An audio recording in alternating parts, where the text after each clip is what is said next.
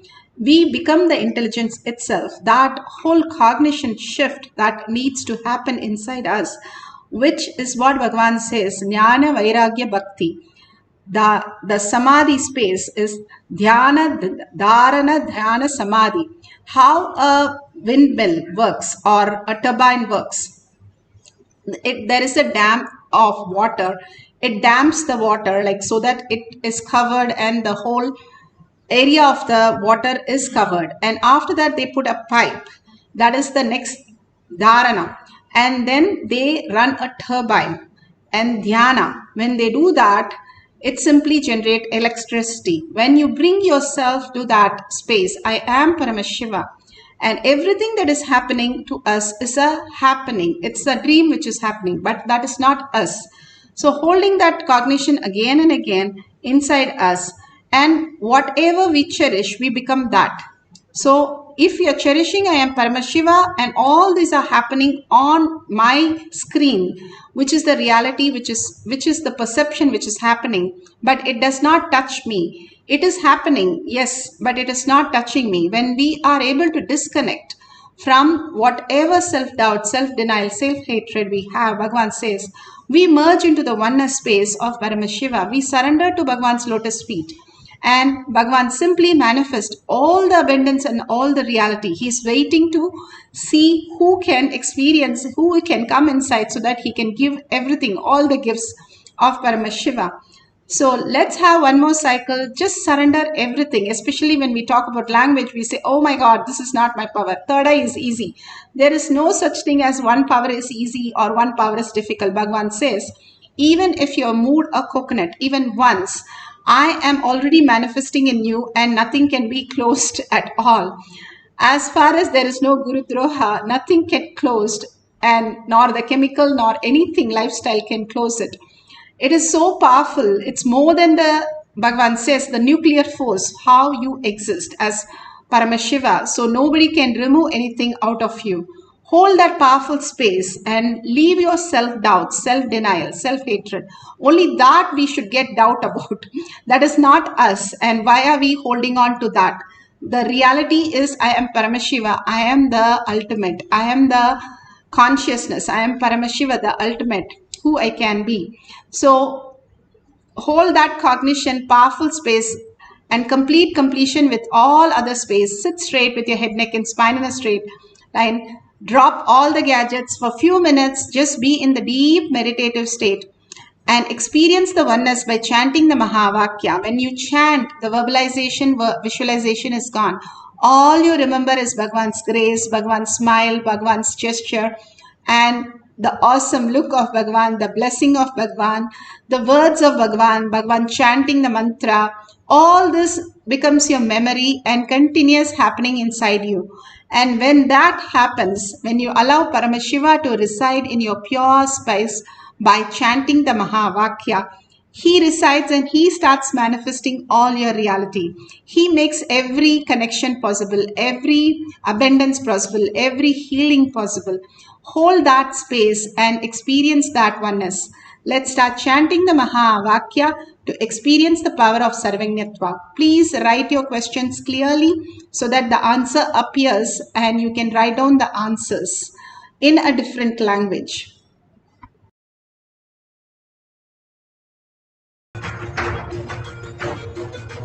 Paramashivoham, Paramashivoham. Let Paramashiva's third eye manifest in all our third eyes. Let the Amrita pour, let the Varni open up.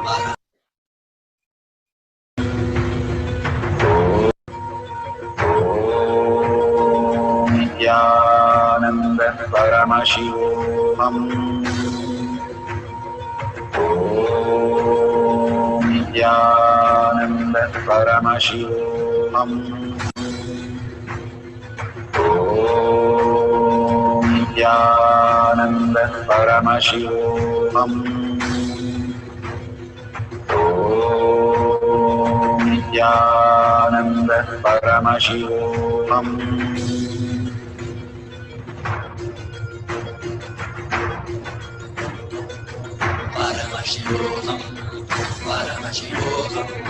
Let Paramashiva's third eye manifest in all our third eyes. Let the Amrita pour, let the Varni open up, manifest in all of us.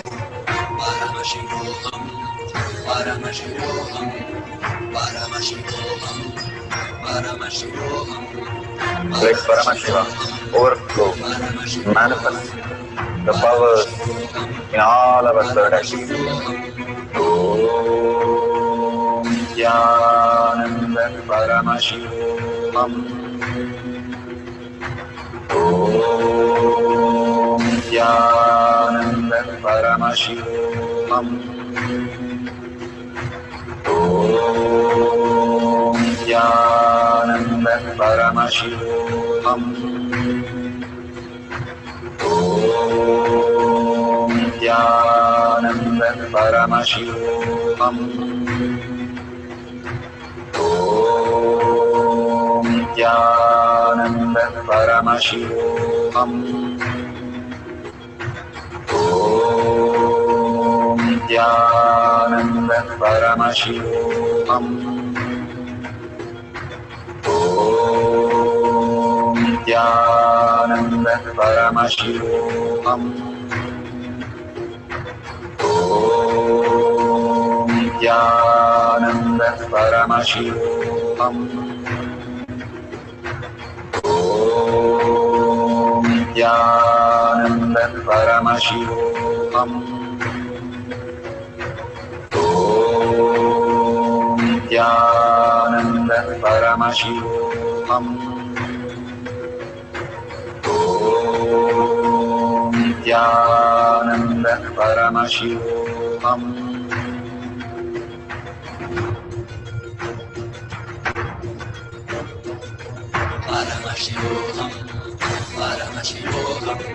Let Paramashiva's third eye manifest in all our third eyes. Let the Amrita pour, let the Varni open up, manifest in all of us.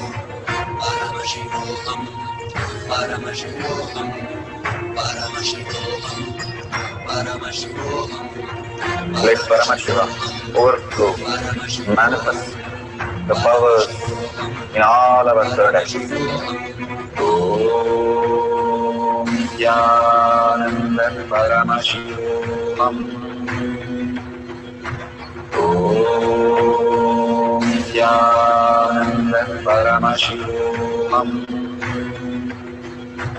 Om Nithyananda Paramashivoham.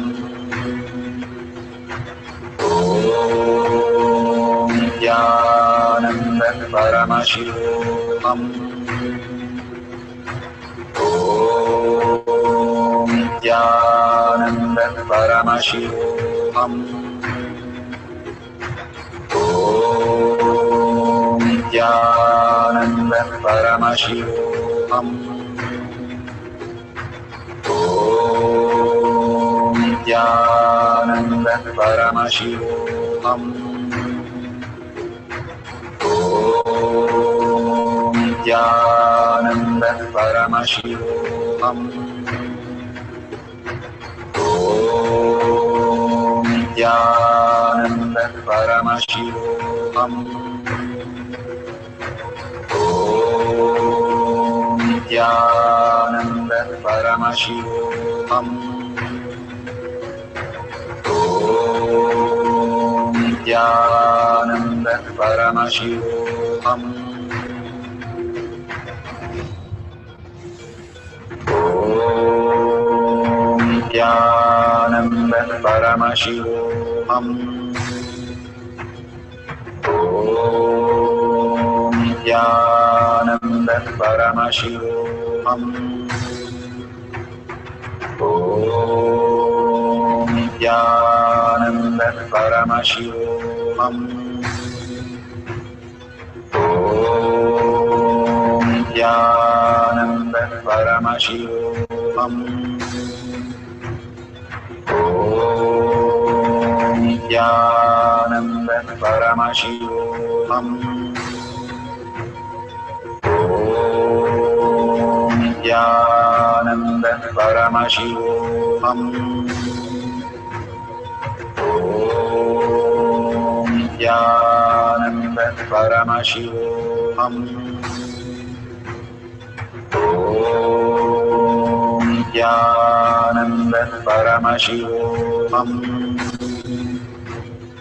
Om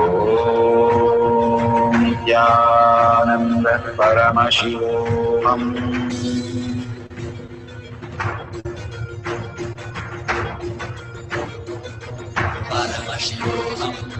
Paramashivoham. Let Paramashiva's third eye manifest in all our third eyes. Let the Amrita pour. Let the Om Nithyananda Paramashivoham. Om Nithyananda Paramashivoham.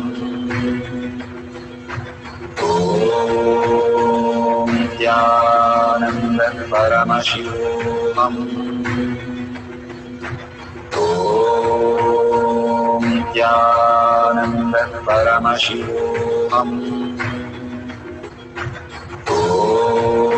Om Nithyananda Paramashivoham. Om Nithyananda Paramashivoham. Om Nithyananda Paramashivoham.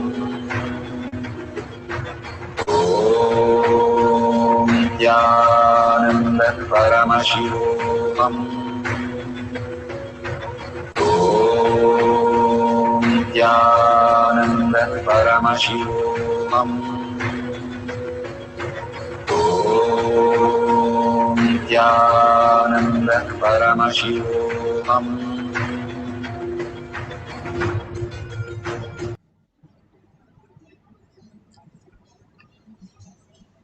So beautiful. Please open your eyes, and whatever you have written, please use the Google translation for verifying the details. And if you got it correctly, please go ahead and share it in tinyurl.com/manifestation. The ultimate gift prasada that we receive from Bhagwan, to understand that it is not just some words, but it is much more than that, as only conscious reality that we are experiencing this. Nothing as this siddhas or some magic. It is simply a prasada from higher consciousness that you can materialize as words, and we can experience the higher reality.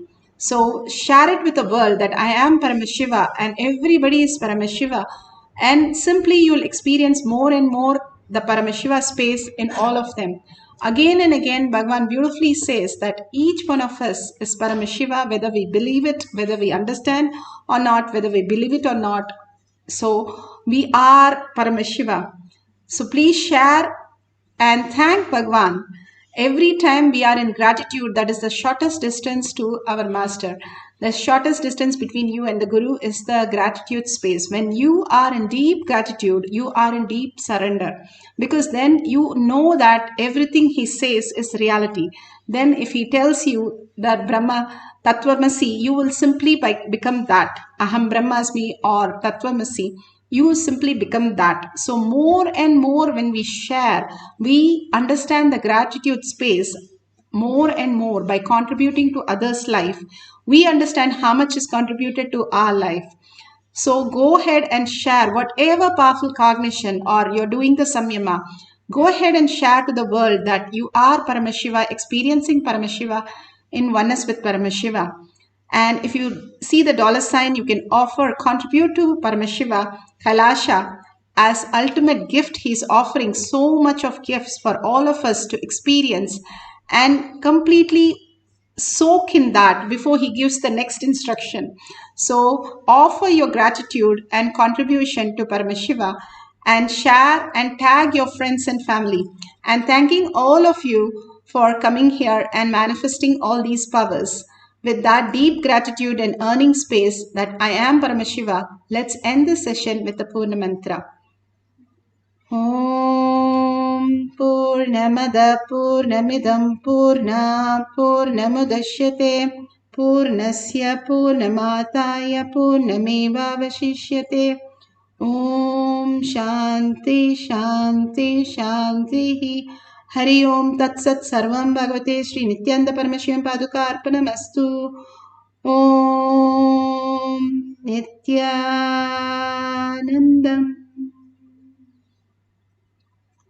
Thank you so much, and see you